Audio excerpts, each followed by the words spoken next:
پھر بات وہیں آگے کھڑی ہو جاتی ہے کہ ایسے دینے کا کیا فائدہ کہ سمجھ میں ہماری سمجھ میں نہیں آ رہا کہ پتہ نہیں کیسے دے رہا ہے اللہ تعالیٰ.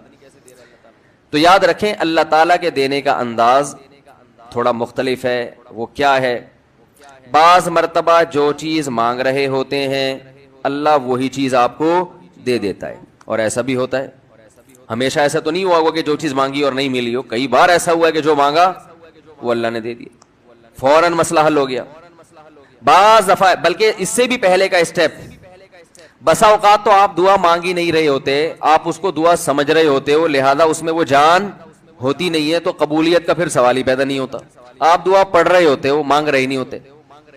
تو اللہ نے تو دعائیں قبول کرنے کا کہا ہے, دعائیں پڑھنے پر کہا ہو, وعدہ کیا ہو, ایسا ہمارے علم میں کوئی حدیث نہیں ہے. دیکھیں یونس علیہ الصلوۃ والسلام جب مچھلی کے پیٹ میں تھے تو یونس علیہ السلام کو اپنی خطا کا احساس ہوا کہ میں اللہ کی پرمیشن کے بغیر اپنی قوم کو چھوڑ کے آ گیا ہوں. ان کو احساس ہو گیا, تبھی اللہ نے مجھے مچھلی کے پیٹ میں ڈال دیا ہے. تو اب آپ نے مچھلی کے پیٹ میں جا کے یہ دعا مانگی, لا الہ الا انت سبحانک انی کنت من الظالمین. اے اللہ تیرے سوا کوئی عبادت کے لائق نہیں ہے, سبحانک تو ہر عیب سے پاک ہے, تو نے جو مجھے مچھلی کے پیٹ میں ڈال دیا تو یہ تیری غلطی نہیں ہے, تو ہر عیب سے پاک ہے. انی کنت من الظالمین, میں ہوں ظلم کرنے والا اپنی جان پہ, مجھ سے غلطی ہوئی ہے. اللہ تعالیٰ کو آپ کا یہ مانگنا اتنا پسند آیا کہ مچھلی کو حکم دیا کہ ان کو ساحل پر اگل دو. اور نہ صرف یہ کہ مچھلی نے آپ کو ساحل پہ ڈالا, وَأَنبَتْنَا عَلَيْهِ شَجَرَةً مِّن يَقْطِينٍ, یقطین کوئی درخت تھا وہ بھی اللہ نے اگا دیا دھوپ سے بچانے کے لیے. لیکن جب مصیبتوں میں ہم یہ کلمہ پڑھتے ہیں لا الہ الا انت سبحانک انی کنت من الظالمین, تو ہم یوسف علیہ السلام والے جذبے سے یہ کلمے میں جو الفاظ ہیں وہ مانگتے نہیں ہیں, بلکہ ہم یہ کلمہ پڑھتے ہیں. سمجھ رہے ہیں, پڑھنے کی بھی برکتیں ہوتی ہیں, میں اس کا منکر نہیں ہوں, لیکن ہمارے جو ورڈنگ ہوتی ہے نا وہ مانگنے کا اسٹائل نہیں ہوتا. ہم چھوٹے بچے تھے تو مسجد میں آیت کریمہ کا ورد ہوا کرتا تھا کہ بھائی حالات خراب ہیں آج کل, امام صاحب اسپیکر پہ اعلان کر کے بلاتے تھے, آ جاؤ بھائی آیت کریمہ کا ورد ہوگا, لا الہ الا انت سبحانک انی کنت من الظالمین, 5 لاکھ دفعہ پڑھا جائے گا. تو ہم مسجد میں آتے, وہ مسجد میں دانے رکھ, ہم تو آتے تھے, اس کے بعد جلیبیاں بھی ملتی تھیں, بڑی گرم گرم ٹائٹ جلیبیاں ہوتی تھی. اب تک وہ مزہ نہیں آیا جلیبی میں. تو وہ جلیبیاں بھی ہوتی تھی, اوپر دانے رکھے ہوئے ہوتے تھے, وہ 5 لاکھ دانے ہوتے تھے, ختم کرنے ہوتے تھے. تو پھر ہم کیا کریں, لا الہ الا انت سبحانک انی کنت من الظالمین, لا الہ الا انت سبحانک. اس میں فراڈ نہیں کرتے تھے, پڑھتے پورا تھا الحمدللہ. بعض لوگ تو کیا کرتے تھے, ایک مٹھی لی لا الہ الا انت سبحانک انی کنت من الظالمین, پھونک مارا اور سائڈ پہ رکھ دیا. وہ یہ ڈرامے بھی ہوتے تھے, لیکن ہم پورا ہی پڑھتے تھے ہم. لیکن اس میں مانگنے کا انداز تو نہیں ہوتا تھا, لا الہ الا انت سبحانک انی. پھر اس میں بچے تھے, شرارت بھی شروع ہو جاتی تھی. پھر دیکھ رہے ہیں کوئی ادھر دیکھ رہا ہے تو ایک دانہ اٹھایا, لا الہ الا انت سبحانک انی کنت من الظالمین, یوں کر کے اس کی ناک پہ مارا ہے. کوئی ادھر دیکھ رہا ہے تو اس کی جیب میں ڈال دیا. تو یہ دعا مانگی جا رہی ہے, یہ تو پڑھی جا رہی ہے, ایک فارمیلٹی ہے کہ 5 لاکھ پورے کرنے ہیں, اس کے بعد جلیبی کھانا ہے اور نکلنا ہے. تو آج بھی ایسا ہی ہو رہا ہے. امام صاحب دعا مانگتے ہیں, لوگ کہتے ہیں یار چلو جب نماز پڑھ لی, 4 رکعتیں پڑھ لی, سلام بھی پھیر لیا, تو اس میں کیا جا رہا ہے, یہ بھی پورا ہی کر لو. ایسا ہی ہوتا ہے نا, یہ بھی پورا ہی کر لو, آمین آمین کہہ لیں گے. امام صاحب ڈرائیور ہیں, ہم پیچھے مقتدی ہیں, تو جہاں اتاریں گے وہیں اتریں گے ہم لوگ, پہلے تو نہیں اتر سکتے. تو یہ ایک لوگوں کے ذہن میں تصور ہے. نبی صلی اللہ علیہ وسلم نے فرمایا اللہ ظاہر قلب کے ساتھ دعا کی طرف توجہ نہیں دیتے. ظاہر قلب کا مطلب آپ کا دل حاضر نہیں ہو, کچھ اور سوچ رہے ہو, اور ادھر سے آپ نے ویسے ہی ایک فارمیلٹی پوری کرنے کے لیے. اللہ کہتے ہیں کہ جب تو مانگنے میں مخلص نہیں ہے تو میں تجھے کیوں دوں. تو مانگنے میں ہی مخلص نہیں ہے. تو بعض دفعہ بلکہ اکثر ایسا ہوتا ہے کہ ہماری دعا میں جان ہی نہیں ہوتی. آدم علیہ السلام کو جب جنت سے نکالا گیا تو پریشان تھے, بے چین تھے, مضطرب سے, میں کیا کروں کہ اللہ مجھ سے خوش ہو جائے. اس بے چینی میں الفاظ نہیں آ رہے سمجھ میں. فَتَلَقَّى آدَمُ مِن رَبِّهِ كَلِمَاتٍ, اللہ فرماتے ہیں اللہ نے آدم کے دل میں کلمات ڈال دیے ان کی بے چینی کو دیکھ کر کے, اس طرح سے مجھے مانگو. جب انسان اخلاص کے ساتھ دعا مانگتا ہے تو الفاظ کا القاء کہاں سے ہوتا ہے, اللہ کی طرف سے وہ القاء ہونا شروع ہوتا ہے. اللہ کہتے ہیں اس طرح سے مانگ. حضرت حکیم اختر صاحب رحمہ اللہ تعالیٰ نے ایک واقعہ بیان کیا, فرمایا کہ ایک شخص نے حرم میں, انہوں نے دیکھا یا کسی اور بزرگ نے دیکھا کہ حرم میں ایک شخص اللہ سے دعا مانگ رہا ہے گناہوں کی معافی کے لیے, اور اللہ سے کہہ رہا ہے کہ اے اللہ اگر تو میرے گناہ معاف کر دے گا تو تو بھی خوش ہوگا اور تیرے حبیب محمد صلی اللہ علیہ وسلم بھی خوش ہوں گے کہ ایک آدمی کی بخشش ہو رہی ہے, اور تیرا یہ بندہ بھی خوش ہو جائے گا. اور اگر معاف نہیں کرے گا تو بھی خوش نہیں ہوگا, کیونکہ اللہ کو جہنم میں ڈال کے وہ خوشی تو ہوتی نہیں ہے بندوں کو.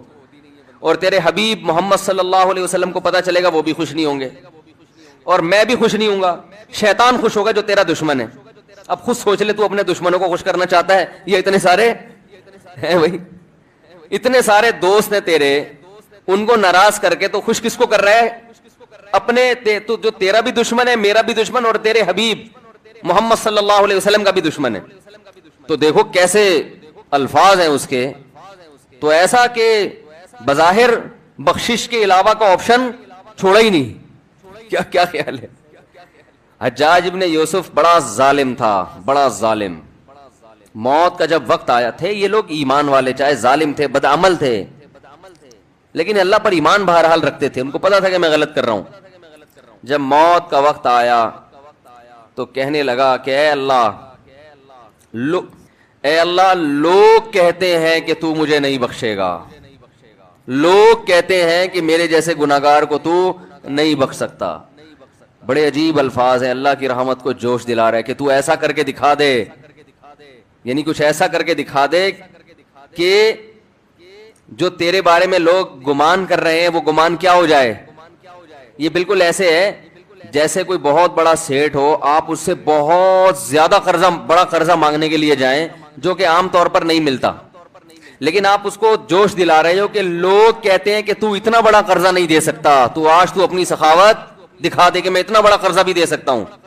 تو مرتے ہوئے کیا کہنے لگا کہ اللہ, یہ پبلک کہہ رہی ہے کہ تو مجھے نہیں بخش سکتا, یعنی یہ تیری رحمت کو چیلنج کر رہی ہے کہ اتنے بڑے گناہگار کو نہیں بخشے گا اللہ, تو آج کیا کر لے, تو یہ دکھا دے اپنی رحمت سے کہ میں اتنے بڑے گناہگار کو بھی معاف کر سکتا ہوں. اب پتہ نہیں اللہ نے معاف کیا نہیں کیا, وہ تو اللہ کا معاملہ اور حجاج بن یوسف کا معاملہ, لیکن علماء کہتے ہیں یہ اس نے الفاظ بڑے ڈینجرس کہے ہیں مرتے وقت.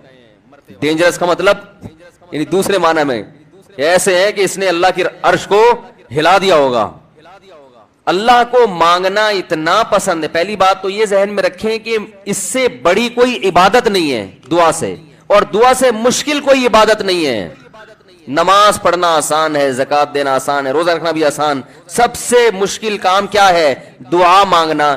اسی وجہ سے ہم نے جن لوگوں کو دیکھا کہ وہ واقعی دیندار ہیں, اللہ والے ہیں, ہم نے صرف انہی کو دعائیں مانگتے ہوئے دیکھا ہے. عام لوگوں کو ہم نے دعاؤں کو اتنا فوکس کرتے ہوئے نہیں دیکھا. وہ دوسری چیزوں کو زیادہ فوکس کرتے ہیں, دعاؤں پہ زیادہ زور نہیں ہوتا ان کا. وظیفوں پہ تو ہوگا صبح شام, یہ والا اتنی دفعہ, وہ والا اتنی دفعہ, وہ بھاگ گئی واپس آ جائے اس کے لیے اتنی دفعہ, وہ جا نہیں رہی اس کے لیے اتنی دفعہ. یہ وظیفوں پہ تو ہوگا زور. ایسے ہوتا ہے نا ہاتھ اٹھا کے اللہ سے گڑگڑا کے مانگا جائے, یہ چیزیں کم. میں جب حج پہ گیا تو اپنے شیخ مرشد کے ساتھ تھا. پہلے ہی ہم نے ان کو دیکھا تھا, بہت زیادہ دعائیں مانگتے ہیں وہ, بہت زیادہ ان کو دعاؤں میں دل لگتا ہے, بہت دعائیں مانگتے ہیں. تو مجھے کسی نے بتایا کہ یہ جب بیت اللہ کو دیکھتے ہیں تو اتنی لمبی دعا مانگتے ہیں کھڑے کھڑے کہ تم ان کے ساتھ ٹھہر نہیں سکتے. میں نے کہا کیوں نہیں ٹھہر سکتے, ہم جوان ہیں, ان کی عمر زیادہ ہو گئی اور ان کو کچھ بیماریاں بھی ہیں. تو میں نے کہا ہو جائے مقابلہ پھر, ٹھیک ہے نا, دیکھتے ہیں کون زیادہ لمبا ٹھہر لیتا ہے. تو جب بیت اللہ پہنچے, ان کی نظر بیت اللہ پہ پڑی, ذرا قریب گئے. یہ جو کہتے ہیں نا بیت اللہ پہ نظر پڑتے ہی وہیں ٹھہر جاؤ, شروع ہو جاؤ, ایسا نہیں ہے. بیت اللہ پہ اگر نظر پڑی ہے آپ کی تو کوئی بات نہیں, اور قریب چلے جائیں. کوئی دوسرا عمل کرنے سے پہلے دعا مانگیں. پہلی نظر کا مطلب یہ ہوتا ہے کہ جب نظر پڑی ہے, یہ باتیں اللہ نے کی ہوتی, پھر آپ کہتے ہیں اللہ میاں صرف باتیں کر رہے ہیں. اللہ میاں نے کہا میں دعا قبول کرتا ہوں. قبول کیسے کرتا ہوں یہ بھی تو اللہ میاں نے کہا نا, پورے قرآن میں واقعات بتا دیے کہ کیسے قبول کرتا ہوں. یعقوب علیہ السلام نے دعا مانگی نہیں ہوگی میرا بچہ واپس مل جائے, تو کیا مل گیا ان کو؟ نہیں ملا. یوسف علیہ السلام پریشانیوں میں آئے, برائی سے بچے, زنا کی ان کو دعوت دی گئی, بچے, تو بچنے کے نتیجے میں اور پریشانیوں میں چلے گئے, جیل میں چلے گئے. ساری زندگی ان کی کہاں گزری؟ جیل میں گزری. تو قبول ہونے کا یہ مطلب ہی نہیں ہے جو آپ سمجھ رہے ہیں. اگر دعائیں ایسے قبول ہوتی تو سارے کافر ہر وقت اللہ سے دعائیں مانگ رہے ہوتے بیٹھ کے. وہ کہتے ہیں یار ہمیں ضرورت ہی نہیں کچھ کرنے کی, ادھر دعا مانگو ادھر قبول ہو جاتی ہے. تو یہ ہے, یہ کہ جب دیکھو ایک بات خوب اچھی طرح ذہن میں رکھو, کچھ چیزیں ایسی ہوتی ہیں جو دلائل سے ان کا حقیقت ہونا ثابت ہو جاتا ہے. جب ایک چیز کا دلیل سے برحق ہونا ثابت ہو جائے تو پھر اس پہ اٹھنے والے ہر قسم کے اشکالات کا جواب ضروری نہیں ہے. مثال کے طور پر آپ کو دلائل سے کسی نے ثابت کر دیا کہ ماں باپ یہ آپ کے ابا ہیں، یہ آپ کی امی ہیں، اور یہ بھی ثابت کر دیا کہ ابا اماں خیر خواہ ہی ہوتے ہیں. یہ جب ثابت ہو جائے نا تو پھر ابا اماں اگر آپ کو کوئی کڑوی چیز بھی کھلا رہے ہیں تو پھر ابا اماں کو یہ ثابت کرنے کی ضرورت نہیں ہے کہ بیٹا اس میں تمہارا فائدہ ہے، کیونکہ پھر وہ دلیل دیں گے اس میں تمہارا فائدہ ہے. آپ کہو گے پھر یہ کڑوی کیوں مجھے کھلا رہے ہو، میٹھی کیوں نہیں کھلا رہے مجھے، اور کڑوی کھا رہا ہوں تو مجھے موشن بھی لگ رہے ہیں اس سے. تو ابا اماں کے پاس اتنا ٹائم نہیں ہوتا، وہ کہیں گے جب ایک دفعہ مان لیا نا کہ ہم تمہارے خیر خواہ ہیں تو ہم کوئی خراب چیز تمہیں نہیں کھلائیں گے. ڈاکٹر پر جب آپ نے ایک دفعہ اعتماد کر لیا، پتہ چل گیا کہ یہ ہے ڈاکٹر، تو سوئی لگائے، وہ آپریشن کرے، حتیٰ کہ وہ آپ کی ٹانگ بھی کاٹ کے باہر پھینک دے. تو یہ قصائی پہ تو اعتراض ہوگا کہ یار تو کہہ رہا تھا میں تیرا خیر خواہ ہوں، تو نے میری ٹانگ کاٹ دی. لیکن ڈاکٹر اگر وہ صحیح ڈاکٹر ہے، دلائل سے ثابت ہو جائے، تو پھر اس پہ اعتراض نہیں ہوگا. اس کی مثال ایسے ہے جیسے ہم سے غیر مسلم لوگ اعتراض کرتے ہیں کہ اسلام میں اسلام کے یہ حکم غلط ہے، یہ حکم غلط ہے، یہ حکم غلط ہے. ہم ان سے کہتے ہیں فرض کر لو اس سے اسلام کا غلط ہونا ثابت ہو گیا، تو پھر ہم کیا کریں، اسلام چھوڑ دیں؟ پھر ہم جس چیز کی طرف جائیں گے وہ تو اسلام سے بھی زیادہ، اگر فرض کر لو اسلام کو غلط مان لیتے ہیں تو وہ جس چیز کی طرف ہم جائیں گے وہ تو اسلام سے بھی زیادہ غلط ہے. یعنی ایک آدمی کہہ رہا ہے کہ تمہارے ابا تمہارے خیر خواہ نہیں ہے تمہارے، تو آپ کیا کہیں گے، ٹھیک ہے میں ابا کو چھوڑ دوں، تو تجھے اپنا ابا بنا لوں، پھر میں تو میرا کچھ لگتا ہی نہیں ہے. ایک دفعہ کچھ کیا ہوا، عیسائیوں کی طرف سے یا کسی اور مذہب کی طرف سے کچھ اشکالات آئے، انہوں نے کہا اسلام پہ ان کو کچھ اشکالات ہیں. میں نے کہا میں ان اشکالات کا جواب دوں گا، لیکن ایک مثال ہے کہ اگر آپ کو وہ جواب نہیں ملتا تو کیا میں عیسائی ہو جاؤں؟ کیا عیسائیت پر اشکالات نہیں ہے کیا؟ تو یہ دنیا میں ہو نہیں سکتا کہ ہر چیز 100% ہر چیز آپ کی سمجھ میں آ جائے. جب کچھ بیسک چیزیں جب سمجھ میں آ جاتی ہیں تو پھر آگے ہتھیار ڈالنے پڑتے ہیں آپ کو کہ بھئی آگے وہ سمجھ میں آئے نہ آئے، آپ نے یہ ماننا پڑتا ہے کہ جو چیز سمجھ میں آ جائے ٹھیک ہے، نہیں آئے تو بھئی میرا علم کیا ہے، ناقص ہے. پہلی بات یہ کہ یہ جو انہوں نے لکھا کہ اللہ تعالیٰ نے اسلام نے کچھ باتیں کی ہیں، دعائیں قبول ہوتی ہیں، قدم بڑھاؤ اللہ تمہارا ساتھ دیں گے، اللہ تمہیں جو ہے نا تم 2 قدم بڑھاؤ گے اللہ 4 قدم بڑھائے گا. تو اگر اس سے غلط ہونا ثابت ہو گیا تو یہ کیا مطلب، اللہ ہے نہیں کیا، یہ کائنات خود بخود بنی ہے، یہ ثابت ہونا چاہتا ہے اس سے. دوسرا اللہ ہے تو کیا مطلب وہ جھوٹ بولتا ہے معاذ اللہ، اس نے یہ غلط باتیں کی ہوئی ہیں. ظاہر ہے یہ بھی نہیں ہو سکتا، اللہ کیوں غلط باتیں کرے گا. یا اسلام کا غلط ہونا ثابت ہو جائے گا تو پھر کون صحیح ہے؟ کیا ایتھیسٹ لوگ صحیح ہیں جو جن کے پاس کوئی صحیح اور غلط کا کرائٹیریا ہی نہیں ہے، معیار ہی نہیں ہے ان کے پاس؟ تو پھر تو یہ انسان اور گدھے گھوڑوں میں کوئی فرق رہے گا نہیں، پھر تو یہ کائنات یہی آئے گا جو ایتھیسٹ کہتے ہیں خود بخود بنی ہے. تو وہ آپ یعنی ایک اشکال سے نکل کے بھاگیں گے اور اس کے بڑے اشکالات کے جال میں آپ پھنس جائیں گے. تبھی یہ جو ایتھیسٹ لوگ ہیں نا جو کہتے ہیں کہ ان کی سمجھ میں یہ نہیں آتا کہ یہ کائنات تو خود سے بن نہیں سکتی تو اللہ خود سے کیسے بن گیا، یہ بڑا اشکال دہرایا جاتا ہے. ہم ان سے کہتے ہیں کہ آپ کو یہ سمجھ میں نہیں آ رہا کہ اللہ ہمیشہ سے کیسے ہے، اور اس کی بیس پہ آپ اللہ کا انکار کر کے اس کائنات کو ہمیشہ سے مان رہے ہو. یہ سمجھ میں آ رہا ہے آپ کے کہ یہ ہمیشہ سے ہے، حالانکہ یہ زیادہ بڑا اعتراض ہے. یہ تو مادی چیز ہے، اس میں تو چینجر کے بغیر چینجنگ نہیں ہو سکتی، تو کریٹر کے بغیر یہ کریٹ کیسے ہو گئی. تو جب بھی کوئی اسلام پہ اعتراض کر رہا ہوتا ہے نا، ایک اعتراض کر کے وہ اس سے بڑے اعتراض کے جال میں پھنس رہا ہوتا ہے. تو آپ کو اپنی عقل کے گھوڑے وہاں روکنے پڑتے ہیں. آپ کہتے ہو یار کچھ چیزیں ایسی ہیں جو جہاں عقل ہماری رسائی کرتی ہے، اور کچھ چیزیں ایسی ہیں وہاں ہمیں ہتھیار ڈالنے پڑتے ہیں. تو یہ نہیں ہو سکتا کہ کائنات خود سے بنی ہے، یہ بھی نہیں ہو سکتا کہ جس نے بنایا ہے اس نے انسانوں کو آزاد چھوڑ دیا ہو، کوئی ہدایت نہ دی ہو، اور یہ بھی نہیں ہو سکتا کہ وہ ہدایت اسلام کے علاوہ کوئی اور ہو، کیونکہ وہ قانون ہمیں ہدایت اسلام میں ہی ملتی ہیں، اس کے علاوہ کہیں اور نہیں ملتی. اب اگر اسلام ایک بات کہہ رہا ہے تو اس کا ظاہر آپ کی سمجھ میں نہیں آ رہا تو بھائی پھر آپ دوسری آیتیں اور دوسری احادیث اور قرآن کی دوسری آیتیں ملا کے دیکھو گے تو آپ کو اس کا مطلب سمجھ میں آئے گا. اور اے اللہ ہمیں اس جنت کا وارث بنا دے، یدعون ربہم خوفا وطمعا، خوف سے اور جنت کی لالچ میں اللہ کو پکارتے. تو آج سے اپنا سب سے بڑا ہدف یہ بناؤ کہ ہمیں موت کے بعد جنت چاہیے اور جہنم سے دوری چاہیے. سب سے زیادہ اپنی دعاؤں میں اس کو مانگا کرو، اور جنت والے اعمال بھی. یہ نہیں مانگا کرو کہ اللہ برائی نہ چھوٹے جنت میں چلا جاؤں، یہ علماء کہتے ہیں ایک قسم کا کفر ہے یہ. اللہم انی اسألک الجنہ وما قرب الیہا من قول وعمل. نبی نے دعا سکھائی، اے اللہ میں تجھ سے جنت طلب کرتا ہوں اور ہر وہ بات اور وہ عمل جو مجھے جنت کے قریب کر دے، اس عمل کی بھی توفیق دے اور اس بات کی بھی توفیق دے. بعض دفعہ عمل انسان کو جنت کے قریب لے کے جاتا ہے، لیکن اس کی زبان سے نکلی ہوئی باتیں اس کو جنت سے دور کر رہی ہوتی ہیں. بعض دفعہ زبان سے نکلی ہوئی باتیں اس کو جنت کے قریب لے کے جاتی ہیں، لیکن اس کا عمل اس کو جنت سے دور کر رہا ہوتا ہے. ہمارے نبی صلی اللہ علیہ وسلم نے کتنی پیاری دعا سکھائی، اس کو یاد کر لیں.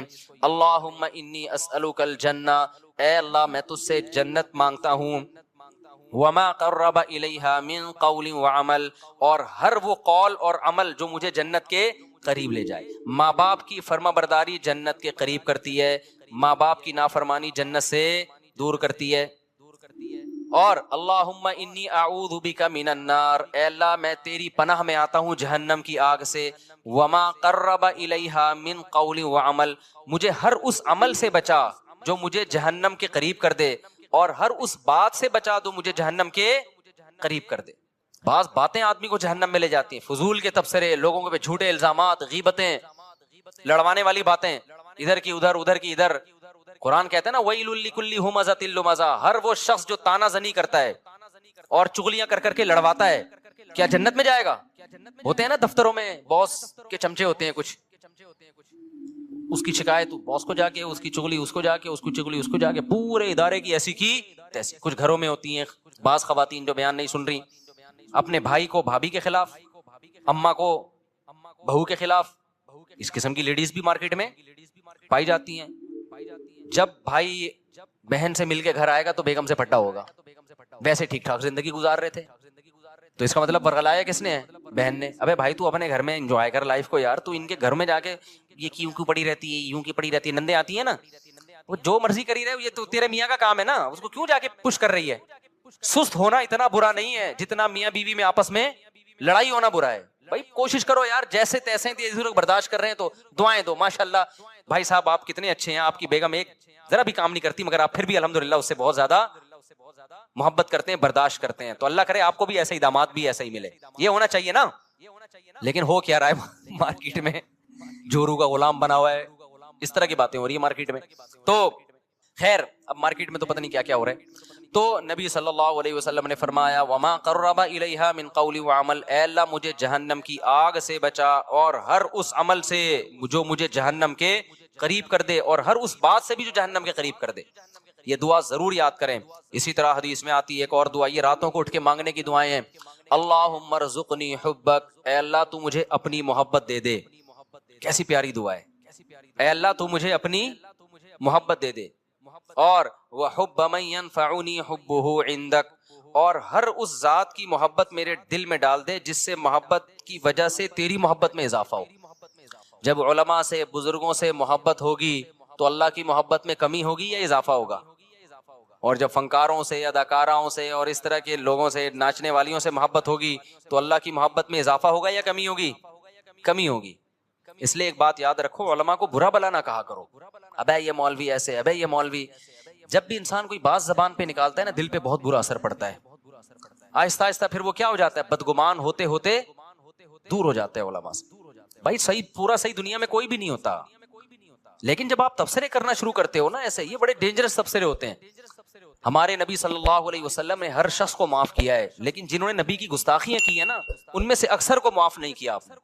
کیوں؟ گستاخی کرنے والا، بد کلامی کرنے والا وہ ویلیو ختم کر رہا ہوتا ہے، تو یہ بہت خطرناک جرم ہے.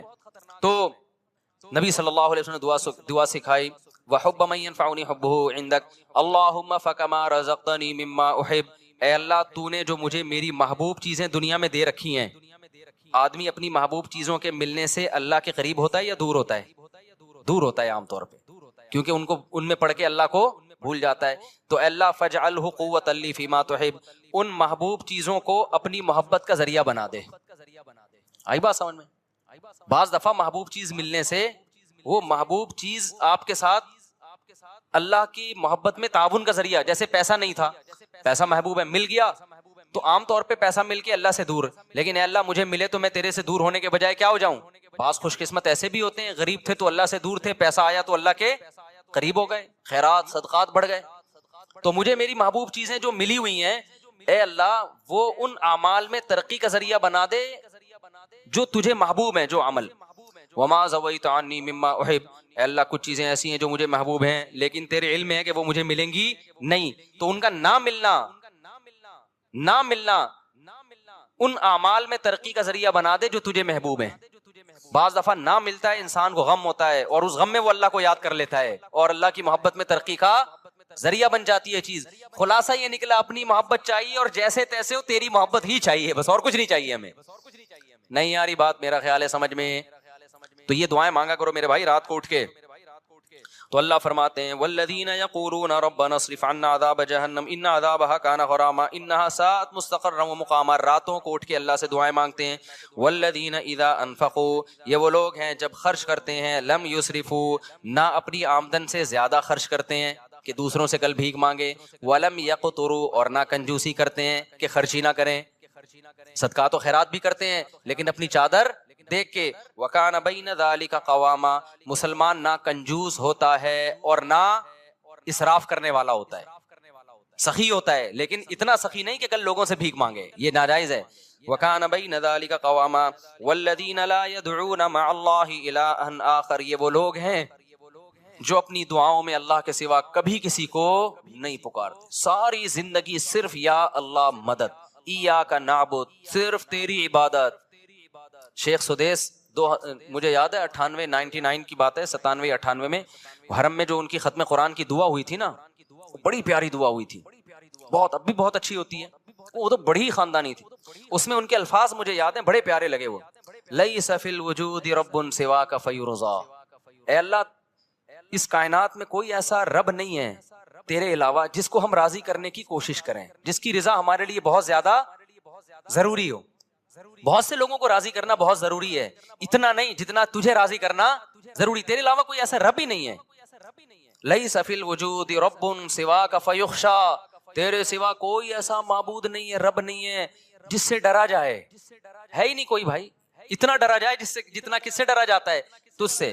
لیس فی الوجود رب سواک فیحب, کوئی تیرے سوا ایسا محبوب نہیں ہے جس سے محبت کی جائے, ایسا معبود نہیں ہے. معبود والی محبت کس سے ہوگی؟ غلامی والی محبت صرف آقا سے ہوتی ہے, اور وہ کون ہے؟ اللہ ہے. تو یہ بڑی پیاری دعا ہے. تو اللہ یہاں یہی فرماتے ہیں وہ اللہ کے علاوہ کسی کو پکارتے نہیں ہیں. ولا يقتلون النفس التي حرم اللہ الا بالحق, کسی انسانی جان کو ناحق قتل نہیں کرتے. ولا یزنون, اور زنا نہیں کرتے. اللہ نے زنا کو قتل کے ساتھ ذکر کیا ہے, اس سے پتہ چلتا ہے زنا کرنا اور قتل کرنا اللہ کی نظر میں کیا ہے؟ سیم. علماء نے اس کی حکمت بیان کی ہے, زنا انسانیت کا قتل ہے. کیوں؟ اس سے ولد الزنا بچے ہوتے ہیں. آج یورپ میں دیکھو باپ لیس بچے ہو گئے نا, یہ انسانیت کا قتل کر دیا, خاندانی نظام سے بچوں کو محروم کر دیا. اب یہ نہ ہو کہ کوئی کہے کہ میں جب زنا کرتا ہوں تو معاذ اللہ میں تو حمل روکتا ہوں, بچہ ہی نہیں ہوتا. اللہ کی نظر میں یہ کیا ہے بھائی, تیرا بچہ ہو یا نہ ہو, لیکن جس سوسائٹی میں زنا ہوگا وہاں ولد الزنا ہوں گے. انگریزوں کو دیکھ لو نا جا کے, یہ انسانیت کا قتل کر دیا تم نے, روحانی قتل ہے انسانیت کا. اس لیے قرآن کہہ رہا ہے زنا کے قریب بھی پھٹکنے کی اجازت نہیں ہے. وَمَن يَفْعَلْ ذَلِكَ يَلْقَ أَثَامًا, اللہ کہتے ہیں جس نے یہ کام کیا, انسانی قتل کیا یا زنا کر لیا, وہ بہت بڑے جرم سے ملاقات کی اس نے, چھوٹا مجرم نہیں ہے. یضاعف له العذاب یوم القیامہ, بہت بڑا عذاب ہم اس کو قیامت کے دن دیں گے اور ذلیل ہو کے اس میں پڑا رہے گا وہ. تو قتل نفس اور زنا کو اللہ نے ایک ساتھ بیان کیا. آج قتل کو تو جرم سمجھا جا رہا ہے, زنا کو جرم نہیں سمجھا. جب کوئی کہاں کرے نا یہ میری گرل فرینڈ ہے, اس کو بولو اللہ کے عذاب سے ڈر. یہ بھنگیوں چماروں کی عادت ہو سکتی ہے گرل فرینڈ رکھنا, کسی شریف آدمی کی عادت نہیں ہو سکتی ہے, خاندانی آدمی کی عادت نہیں ہو سکتی.